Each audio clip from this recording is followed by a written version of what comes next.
नमस्कार मित्रांनो, कुण्या राजाची ग तू राणी या मालिकेच्या आजच्या भागात आज आपण बघणार आहोत. गुंजा सकाळी सकाळी भाकऱ्या करत असते. त्याच वेळी मधू तिथे येते आणि गुंजाला विचारते की गुंजा अगं हे काय करतीयस? सकाळी सकाळी आमच्याकडे कोणी भाकऱ्या खात नाही. तर गुंजा म्हणते की मला वाटलं हे आता सकाळी सकाळी ऑफिसला जाणार म्हणून मी बनवला भाकऱ्या. मधू म्हणते की तू एक काम कर, कबीरला ना पराठे खूप आवडतात, कबीरसाठी तू पराठे बनव. गुंजा म्हणते की मी पराठे आजपर्यंत बघितलेत परंतु कधी खाल्ले नाही. मधू म्हणते की ठीक आहे, तुला गव्हाची पोळी येते ना? त्यावर गुंजा म्हणते की पोळी म्हणजे? त्यावर मधू म्हणते की पोळी म्हणजे चपाती ग. गुंजा म्हणते की हो, मला पुरणाची पोळी देखील येते आणि चपाती देखील येते. मधू म्हणते की अगं मग ठीक आहे, तू अशी शिकशील. आणि मग मधू गुंजाला आलू पराठे बनवायला शिकवत असते. गुंजाने आता पराठे बनवलेले असतात तर मधू म्हणते की गुंजा अगं कसला तरी घाणेरडा वास येतोय, तुला येतोय का? गुंजा म्हणते की नाही, मला तर नाही येत. तू म्हणते की अगं नक्कीच कसला तरी घाणेरडा वास येतोय. तर इकडे विजया सुद्धा काकांना विचारत असते की तुम्हाला कसला तरी घाण वास येतोय का? तर काका देखील म्हणत असतात की हो ग, मला देखील एक घाणेरडा वास येतोय. घरात उंदीर वगैरे मेला असेल का? विजया म्हणते की हो, काही पण काय बोलताय तुम्ही, मला असं वाटतंय की बाहेरून येतोय वास. विजया लगेचच खिडकीत डोकावते आणि काकांना विचारते की बघा काही दिसतंय का तुम्हाला? त्यावर काका म्हणतात की अगं मला तर काहीच दिसत नाही. विजया म्हणते की अहो पण मग हा वास तरी कुठून येतोय? माफ करा मित्रांनो, पण जर तुम्ही चॅनलवर नवीन असाल किंवा अजूनही चॅनलला जर सबस्क्राईब केलं नसेल तर प्लीज सबस्क्राईब करा आणि बेल आयकॉनवरही क्लिक करा. स्टार प्रवाहावरील सर्व मालिका तुम्हाला आमच्या चॅनलवर बघायला मिळतील. धन्यवाद. तर मधूसुद्धा म्हणत असते की अगं कसला तरी खूप घाणेरडा वास येतोय. मधू गुंजाला विचारते की आणि हा डबा इथे का ठेवलाय? गुंजा म्हणते की अहो काल साहेबाचा मोबाईल पाण्यात पडला होता ना, म्हणून मोबाईल गरम करण्यासाठी मी तांदळाच्या डब्यात ठेवलाय. मधू जेव्हा डब्बा उघडते तेव्हा म्हणते की अगं असं कुठे होत असतं का? हे म्हणजे अगरबत्तीच्या आचेवर भात शिजवणं झालं. असा कुठे दुरुस्त होत असतो का फोन? गुंजा म्हणते की अहो माझ्यावर विश्वास ठेवा, आमच्या गावातल्या पोस्टमनचा सुद्धा मी असाच मोबाईल ठीक केला होता. तू म्हणते की अगं काय म्हणतीयेस? गुंजा म्हणते की हो, मी गावची आहे परंतु गावंढळ नाहीये. तू म्हणते की ठीक आहे.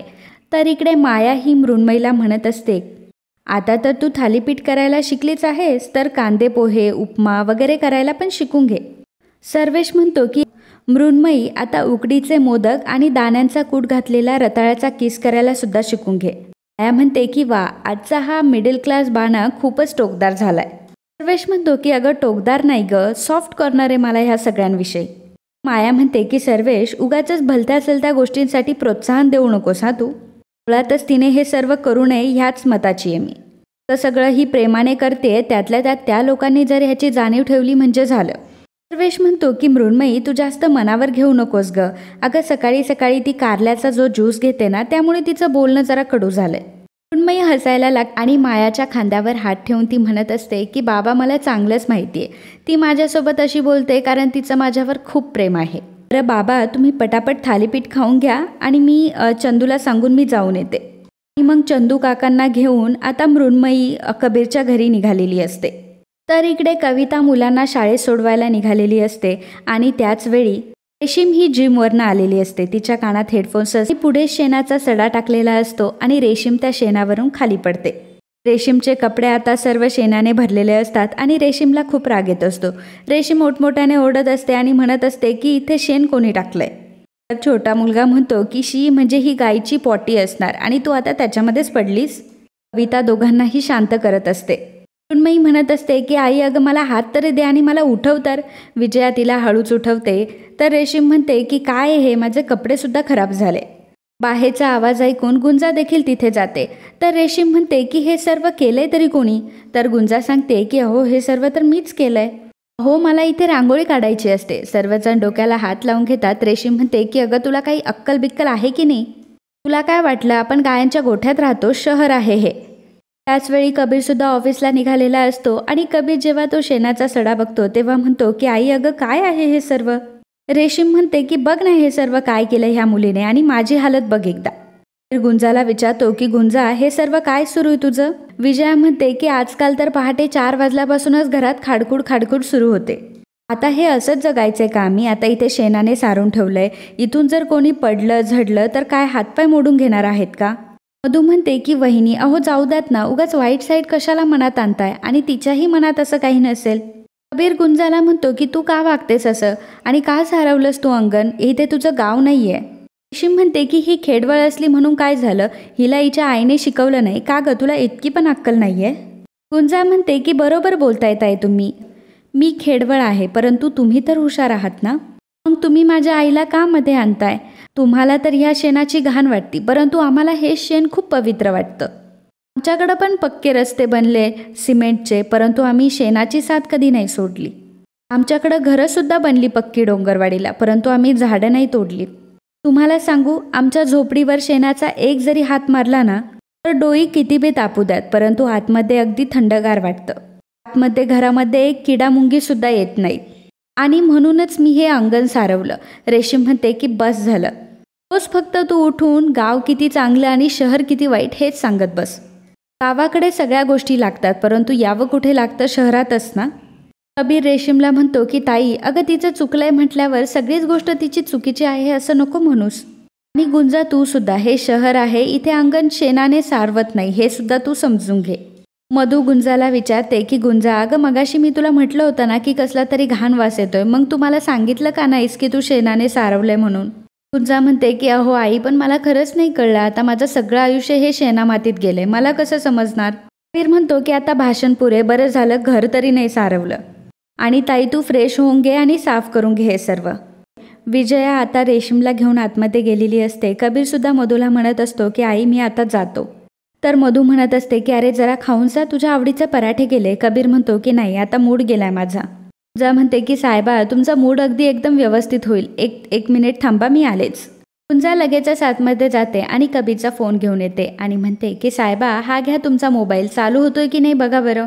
तेव्हा कबीर स्विच ऑन करतो तेव्हा मोबाईल देखील चालू होतो. तेव्हा गुंजा म्हणते की झाला की नाही चालू, आई मी तुम्हाला म्हटलं होतं की नाही.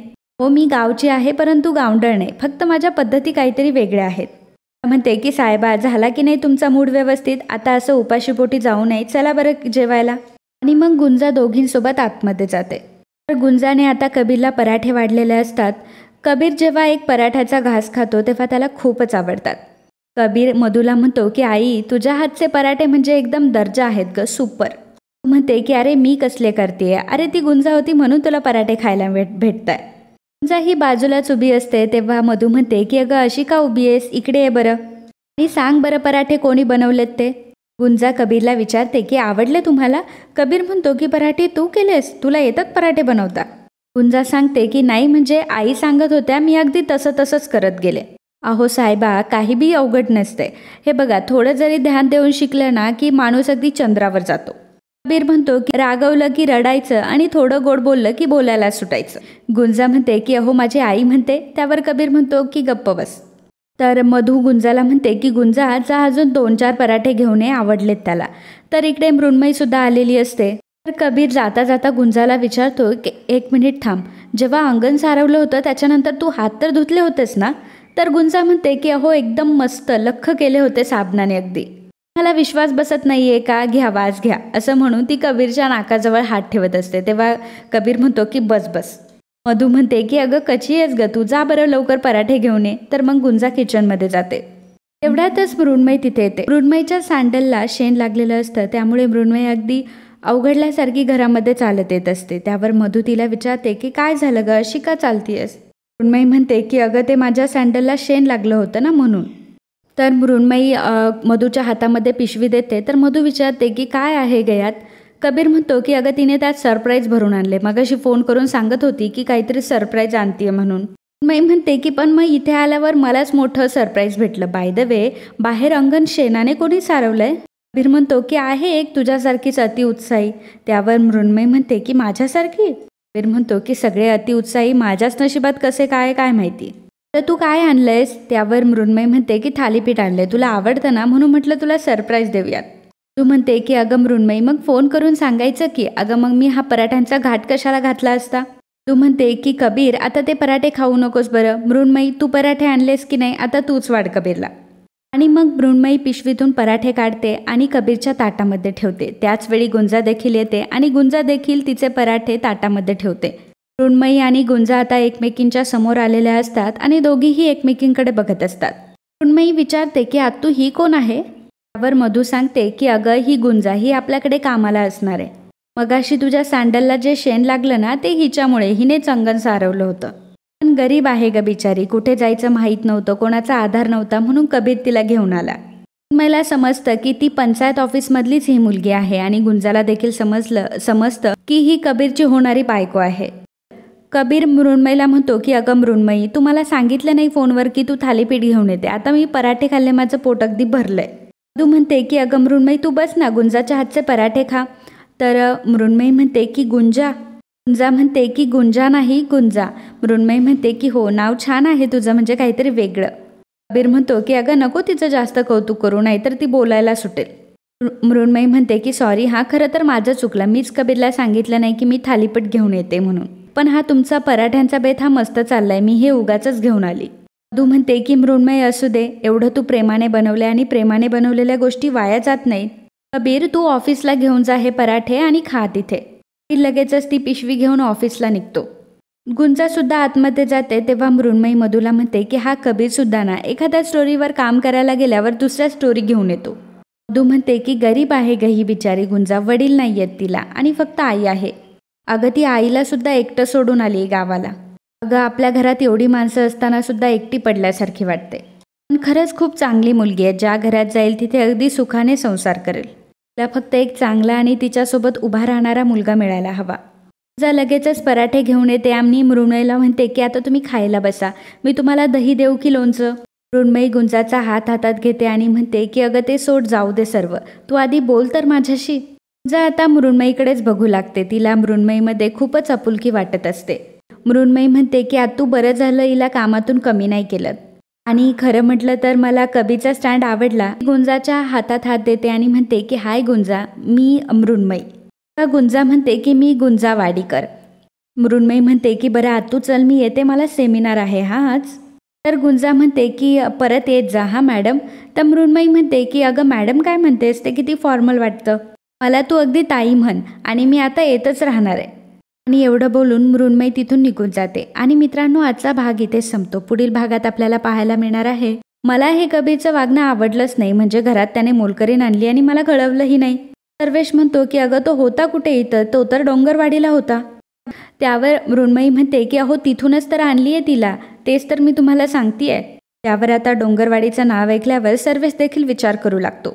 कबीर मनामध्ये विचार करत असतो की ज्या गोष्टीची मला इतकी भीती वाटत होती ती गोष्ट इतक्या लवकर घडेल असं वाटलं नव्हतं मला. तर इकडे काकांना त्रास होत असतो आणि गुंजा ही काकांना औषध देत असते. गुंजा झाडपाल्याचं औषध करत असते. तितक्यातच रेशीम येते आणि म्हणते की काका काय होतंय तुम्हाला. आणि ती गुंजाला म्हणते की तू काकांना चुकीचं औषध दिलंयस, आता जर माझ्या बाबांना काही झालं ना तर तुला सोडणार नाही, पोलिसात देऊ तुला.